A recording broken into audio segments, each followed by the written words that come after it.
Hey, everybody, and welcome back to another edition of this podcast series. Today, I am thrilled to have a great friend of mine, Mercy Manning, here, who is just an absolute connector and great person in this industry. So, Mercy, why don't you introduce yourself to everybody, and then we'll yak. All right. Thanks, Carrie, for having me. It's so good to be here. I'm the VP of Sales and Sustainability Strategy for Aligned, which is a data center provider in the industry, one that I am really passionate about. My background, a little bit about me. I'm born in San Francisco, started my career in actually tech investment banking. Thought I'd go into the inside and figure out how all of these things are funded.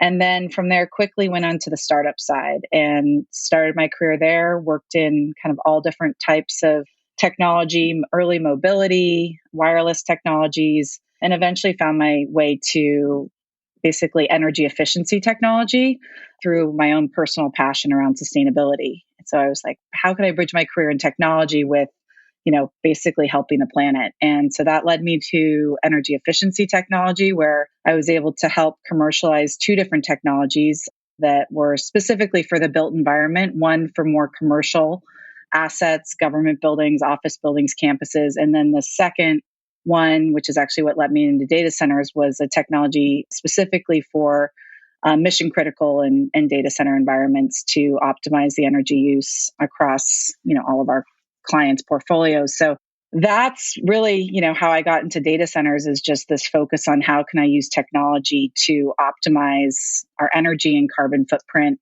in doing what we already are doing, but doing it better. And so after working on the technology side, actually, within the company's building and innovating on the technology, I flipped over to the client side, or what at the time, which was my clients, which were data centers. So yeah, that's kind of how I got here. The founders of Aligned, I had been going around working on colos, trying to improve their energy profiles. And, after 4 or 5 years of doing that, I came across Aligned. They had an advisor when they were few years into starting the company, that was a leader in the sustainability world and knew me from my work in that world, and connected the dots, brought me into Aligned, introduced me to the founders, and said, you got to hire this woman if you want to grow this business.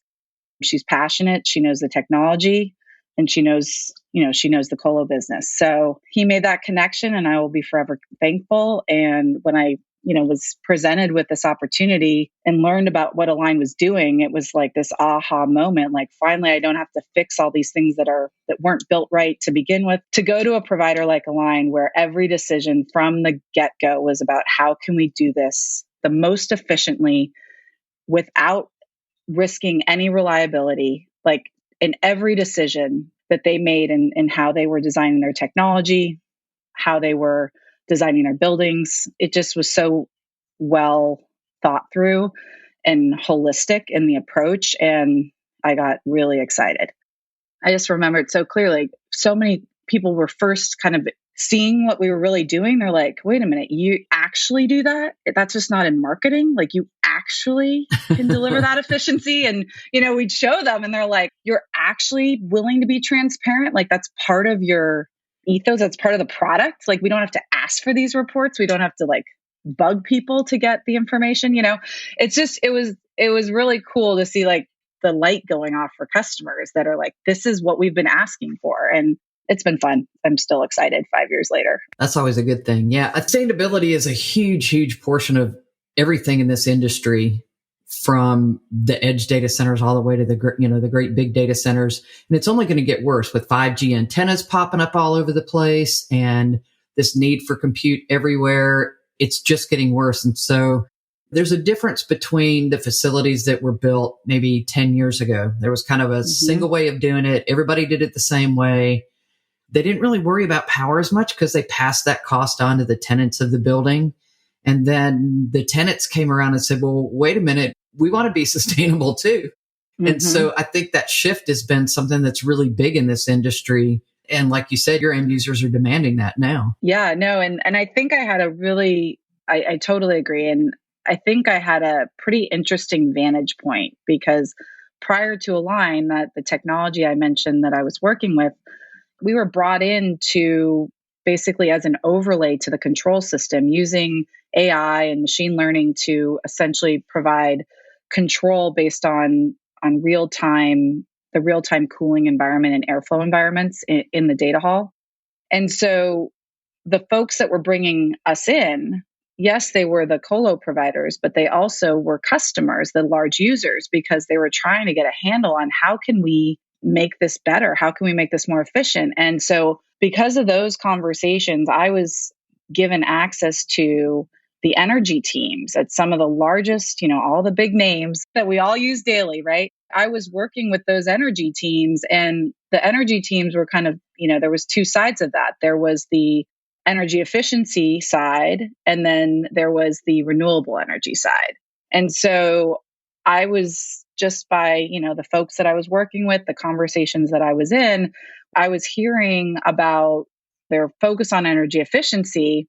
But that was also part of this program. Like if they're going to go out and buy renewable energy, they wanted to make sure what they had, that what they were spending was optimized before they went in and did their big renewable energy spend.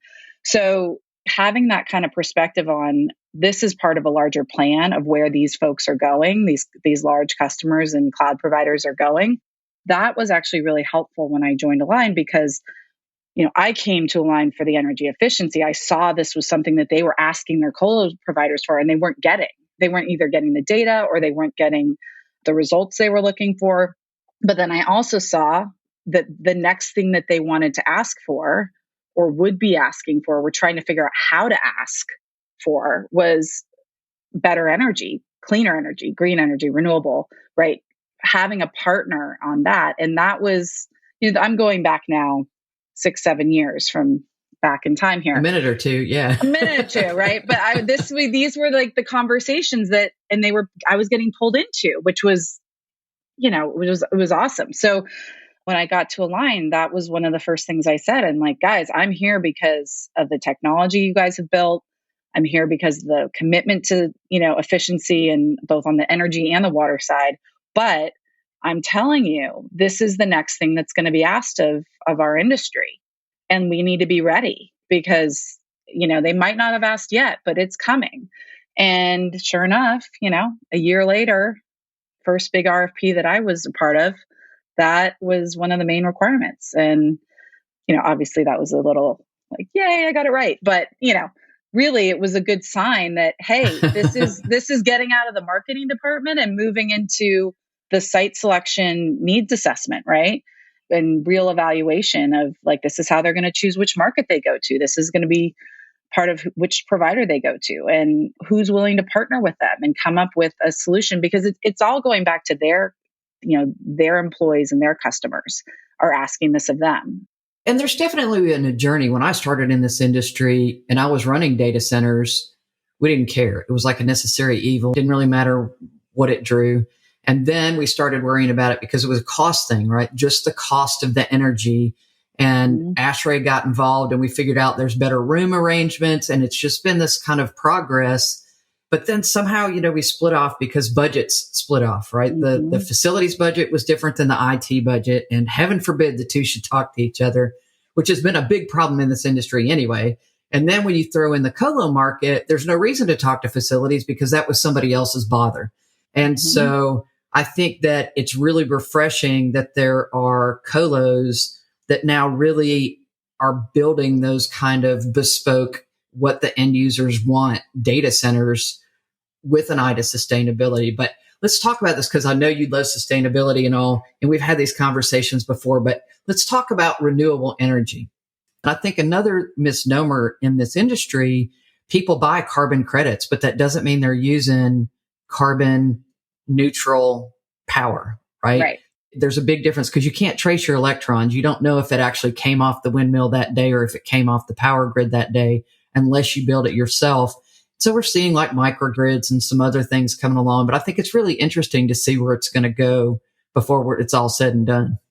Yeah. And I totally agree. And there's also this, I've had conversations with folks who are like, well, why aren't you building, right adjacent to a wind farm or a solar farm? And I say, well, we haven't done it yet.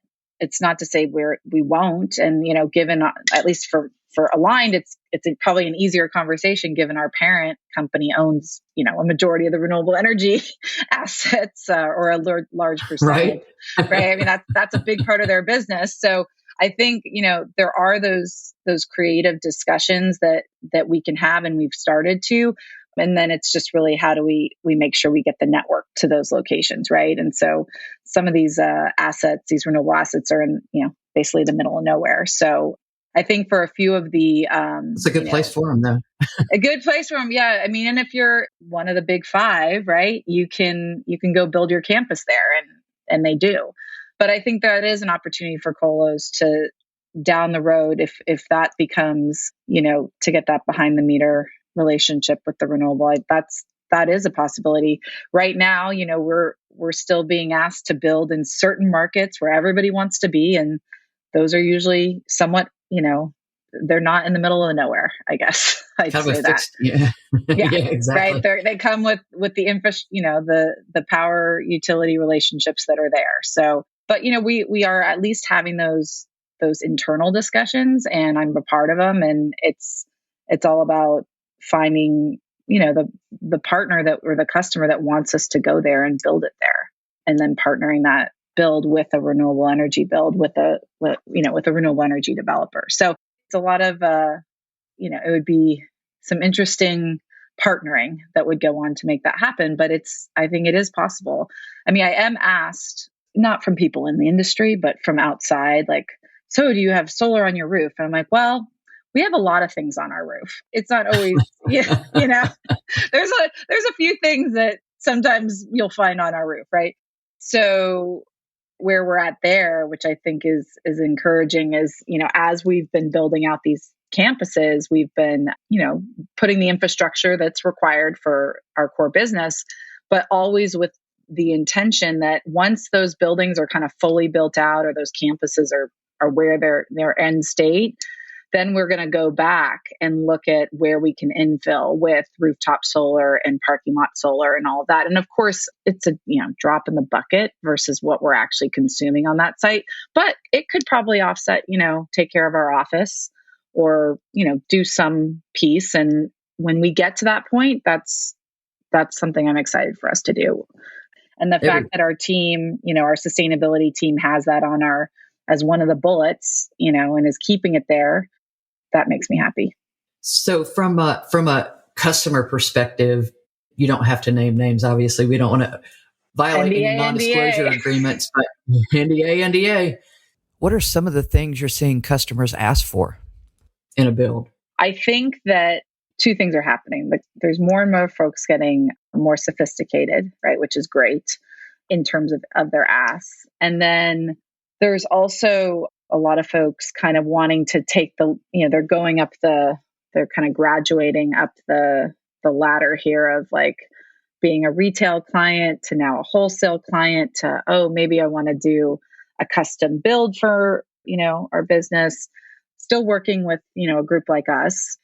And so what I'm starting to see is some of the asks that are coming in are kind of like blending those in some weird ways. So like maybe what we normally would have done were build a custom building for someone, for a 10 megawatt starting point, moving upwards.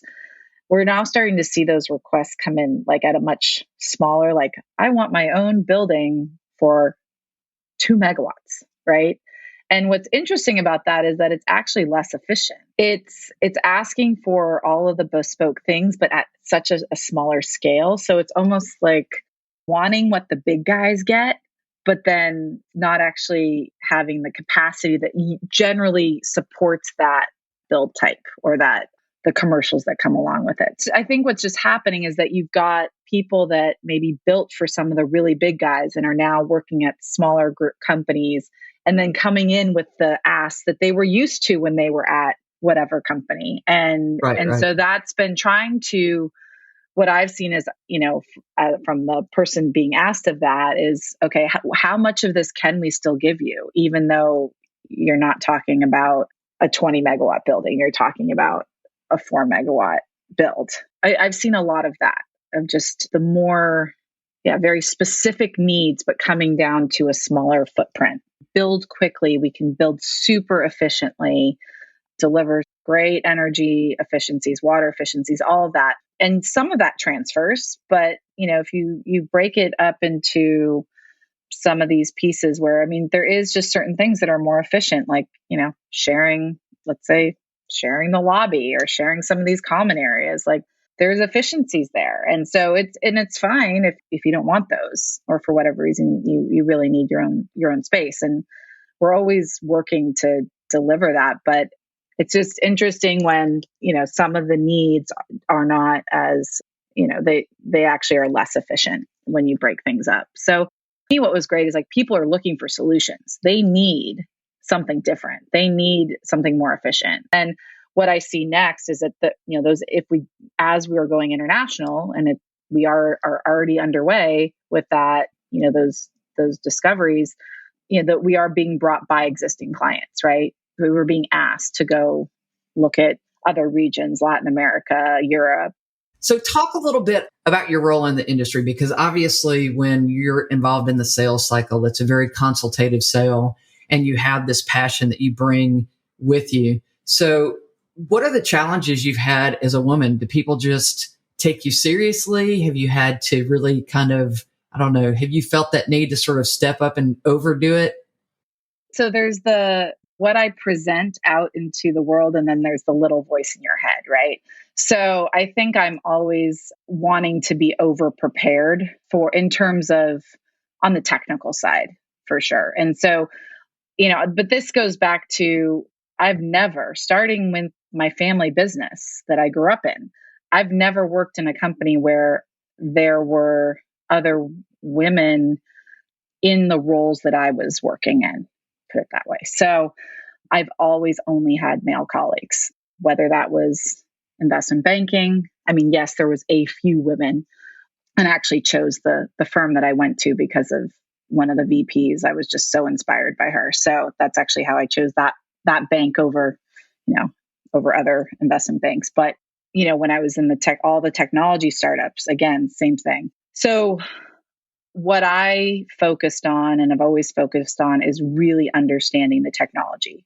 And I'm a systems thinker, so I'm not an engineer by training, but I am interested in understanding it, and I study it, and I ask a lot of questions. So my engineering partner, whoever that is at whatever company, we are super tight, and I dive deep, and I want to be able to say what, usually it's he, what his role in the meeting, I want to be able to say the same thing. And there's been many meetings where I had to wear both hats. So I would just say that, for me, it's being prepared and knowing the tech and knowing it, and understanding why someone, especially given that I'm on the sales side, I need to understand why people are asking the questions. I don't need to just understand my technology. I need to understand why, like the questions that they're going to ask. Why is this different than the technology they've always worked with? Why is this better? Like, how are they going to manage this with their hybrid environment or something? I need to understand the larger picture. And so at least that's what I think. And then I've done that and I've asked those questions, and that's really helped me. That's been my focus, is to just know it really well. And some of my, I guess some of the big highlights are when at the end of a meeting, they say, "So where'd you go to engineering school?" And I'm like, yay, where the guys actually thought I was one of them. And I'm, Sure. and that's happened to me, which, obviously that was a highlight for me. But then it's also, the other thing is being really comfortable asking questions and asking why. And then also telling people, hey, I don't actually know the answer to that. I'm going to get back to you. And being okay with that, not getting like embarrassed, because I think the reason so many folks have a hard time getting things done is because a lot of people don't understand what the other person needs or wants. And so if you make assumptions, you're probably going to get it wrong. So just ask the question, like ask what they, and make sure that they understood what you said. Ask them, did that make sense? Like, do I need to explain it a different way? And that's something that I think from a value perspective that I know I have added in so many meetings, because I will watch a few engineers just get into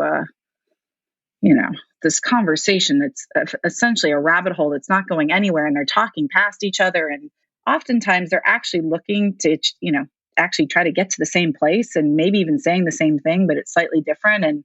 And so I've been able to interject in those moments and just say, let's pull it back. Like, let's come back. Let's come back and make sure we really understand what we're talking about here, or we really understand where we're trying to go.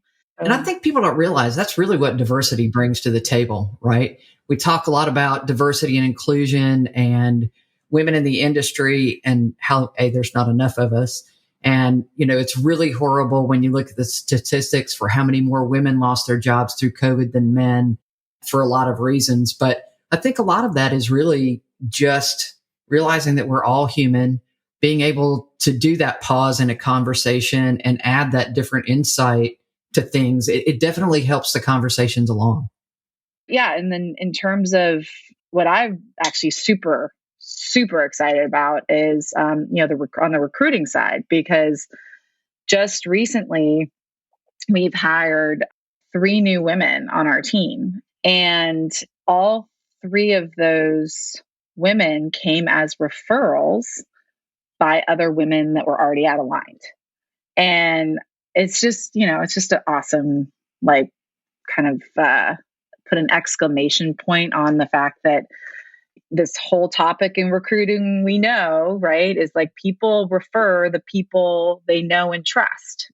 There's still a lot of women in this industry that feel like it's a competition with other women in this industry. And that is exactly the opposite of what it should be. Like, whether you compete with them or not, you should always have that rapport, because you never know who you're going to work with tomorrow or the next day. And I do think that it costs nothing to be decent. And as we support each other, I think, some of the other folks in the room can learn a little from that sometimes. The real joy, no matter what business I've been in, what technology I was working on, in the end, it's you're working to solve a problem, and you're always, at least for me, I've always worked with other people, and it's the team, it's how the magic of that team, and the one I'm specifically thinking of now, it's like, we're different people, right? We have different skill sets, and we love the fact that we have different skill sets, because then together we're super, super great.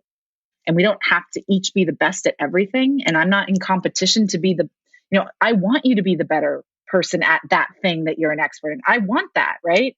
Just like I would hope that you want me to be able to shine in what I do best, because we're a team and we're trying to build something together. So yeah, I think what I have seen though is, there's always a few people that haven't gotten that memo yet. But for me, most of the, at least the folks that I'm working with and knowing in the industry are super collaborative, and I say all of this to know that, or say that it's a lot easier for me to coach people, which I do. And then when it comes to myself, I often imagine myself sitting on my shoulder, trying to say the same thing to me. Right. So, because it's always easier to help somebody else than to help yourself, or to remind, have those things. So it is. I have relationships in the industry and outside that I go to say the same thing that I could say to somebody else to say to me. So, and lucky, I also have been really lucky, and that's probably a big part of also why I'm so happy right now, is because of the person that I work for. He's become a really good friend. He's been a great mentor, and he sees all of me and acknowledges, he's not putting me in a box, and he's appreciative of all of the parts of me. He's appreciative of my intuition versus questioning it. It's been a big shift. I haven't had that at previous companies, and it's made it actually easier for me to excel, because I don't have to justify. I mean, I still have to justify why I'm saying certain things, but it's more like he trusts me. Yeah, I think most people don't leave jobs; they leave bosses. Mm-hmm. To be fair, mean, if somebody's going for more money somewhere else, they probably wouldn't have had that conversation to start with if they were happy where they were, or even if if that conversation came up for, organically over another reason, they wouldn't entertain that conversation if they were really happy where they are. And I think it really takes mature people to encourage their team. Like, to me, the best thing you could do is train your replacement, and for somebody to move up and have something very much like, what you're talking about, be able to have that same level of role somewhere else. And that you've had some say in them getting there and making their life better.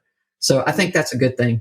But we are running up close to our time. So I will ask you, if you wanted to leave all of these young women with parting words, either about business development as a career, data centers as a career, or just in general, what would your parting words be? Parting words, kind of twofold. It's all about looking forward. Well, maybe it's threefold. Sorry. Where is the world going? And in that, what does the world need? Right. And so aligning yourself with industries that are going to be solving not just today's problems, but the problems that you look out 10, 20 years, right? Trying to align yourself in that way. And then also align yourself with something you care about, because it's way easier to work hard when you really care. Right. And so that's kind of one side. And then the other piece is just ask for the promotion, ask to take on more responsibility, ask for more money. You have to raise your hand, and everyone's super busy. And, it's going to be either the person that's kind of reminding them that to look at me, or they're going to just go to the easy button, whatever that is, the person that sits next to the bathroom that they walk by, right? Like they see all the time. So make yourself visible. And if you're doing something that you really care about or that you're really good at, do more of that, because I'm always trying to expand my skill set, but I'm also, and maybe this is just me, especially younger, I wanted to be good at everything. But now that I'm really clear on what, I was like, here, let me do investment banking just so that I can understand how that works. And then let me go into product management. I was all over the place. Or let me try this technology because I want to really understand, mobility. And I was interested. I was very interested in so many things. But where I really started finding my stride is when I got focused on the things that I was naturally interested in and better at. And it's okay that I have an engineer with me in my meetings, and I'm okay with that. And guess what? He shines, I shine, or she shines and I shine. So to kind of boil that down, it's just focus on what you really enjoy and then raise your hand and reach out to people and ask for mentorship or guidance. And the mentorship thing is tough because everyone's really busy. So it's more about making sure that when you are asking for that mentorship, that there's some sort of two-way, it's a relationship really. So it's not just one-sided. So what can you offer? What can you bring to that relationship too? And I think that will make that mentoring relationship, even stronger too. Well, everybody, I hope that you have found this as insightful as I have. And besides that, it's always great to catch up with you, Mercy. I miss you. Don't get to see each other enough these days with nobody traveling. Thank you all for listening, and we look forward to having you on another edition of this podcast series.